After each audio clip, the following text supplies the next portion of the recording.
Have you ever seen someone's soul leave their body? I have, and I'll never forget the terror of watching it happen. The first time it happened, I was alone on the night shift. The hospital was quiet, except for the rhythmic beeping of machines. It was always too quiet at that hour, like something was waiting. The patient was an older man, clinging to life.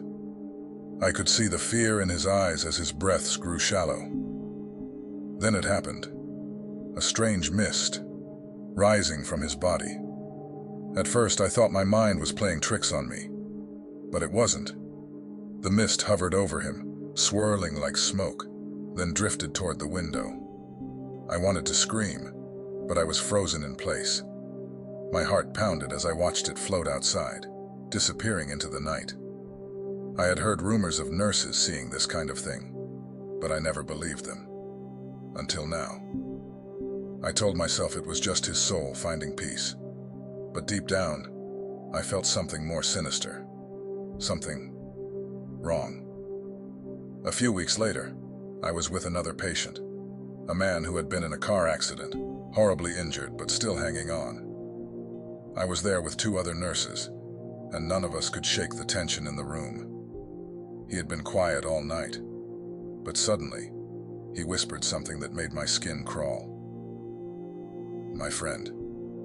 He's here. He wants me to come with him." We all froze. His friend had died earlier that night in the same accident. We didn't tell him. He had no way of knowing. And yet, here he was, talking about him. I glanced at the foot of the bed, and there it was again. A mist, this time darker, thicker. It seemed to pulse like it was alive, waiting. One of the other nurses gasped. She saw it too. I knew then that it wasn't just some comforting vision of a soul finding peace. This was something else, something dangerous. The patient looked at me, eyes wide, and I could see he was slipping away. I didn't know what to do. My heart raced as I whispered, "If you want to go with him, it's okay." Seconds later, his body went limp.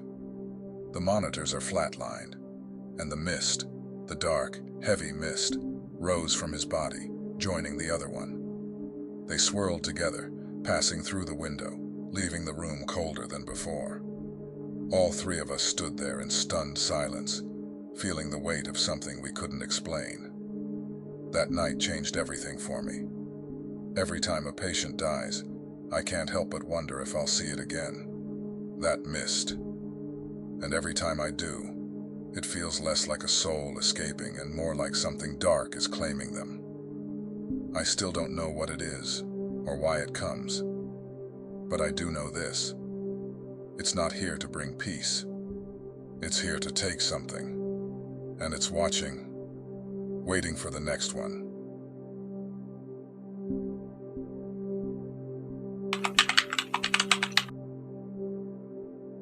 I was working the night shift again, making my usual rounds. It was the kind of night where time drags, and the air feels heavy with something unspoken. As I walked past one of the rooms, I saw her, Mrs. Abernathy. She was lying in her bed, just like always. I smiled and walked in. "Welcome back, Mrs. Abernathy," I said softly. She looked at me, tired but calm, the way she always did.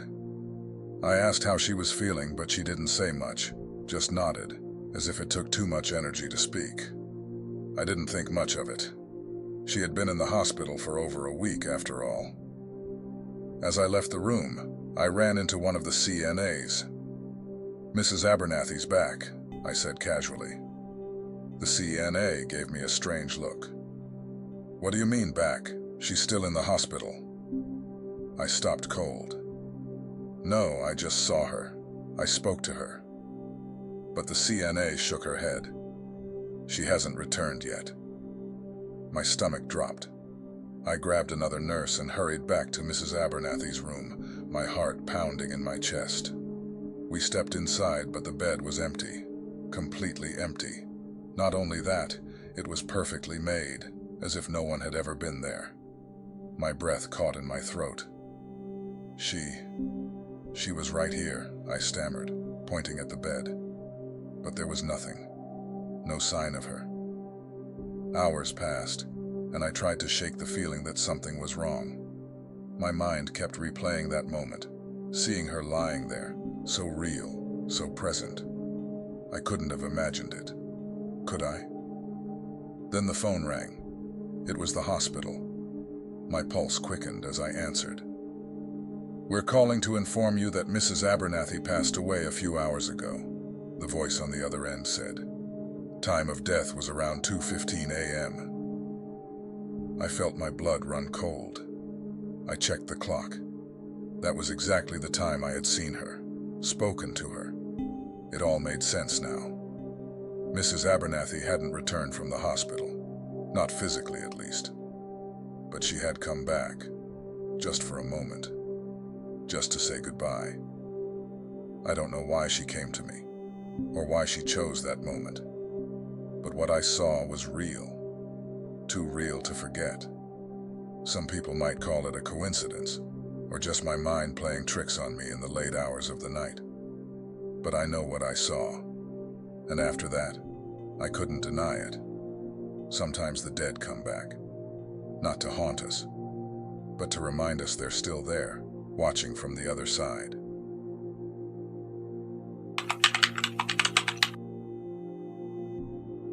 Have you ever seen someone dragged to hell?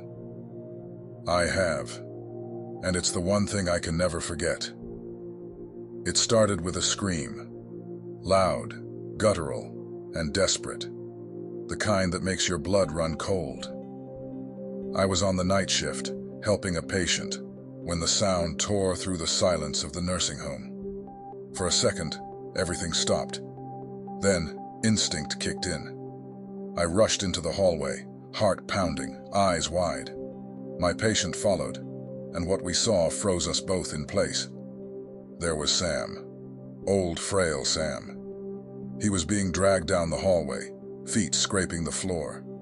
Two figures dressed all in black, towering over him, their faces hidden, had their grip on him. Sam wasn't struggling.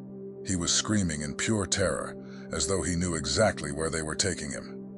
I dropped what I was doing and ran toward them. But the moment I stepped into the hallway, nothing. They were gone. No sound, no movement. Sam had vanished. The exit door at the end of the hallway was still locked, the alarm system silently armed. There was no way out, no sign anyone had even been there. But I knew what I had seen. I wasn't the only one either. Two other residents, who always kept their doors open at night, had seen it too. Their eyes were wide with fear as they whispered about the figures, about how Sam had been dragged away right in front of them. They swore they had never seen anything like it. My chest tightened with dread.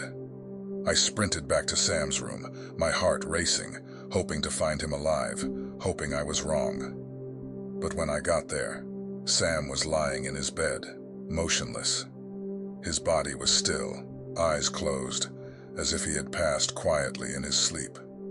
The room was untouched. Nothing was out of place. It was as though he hadn't moved at all. But we all saw it. The black figures. The way they dragged him down the hall.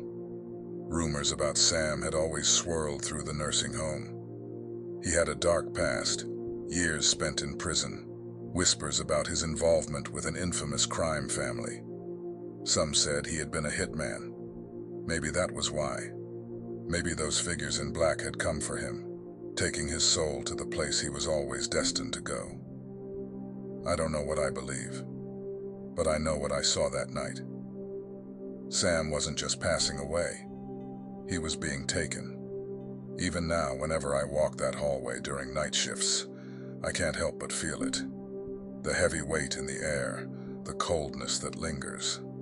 The same door at the end of the hallway stays locked, but I can't shake the thought that something is waiting just beyond it.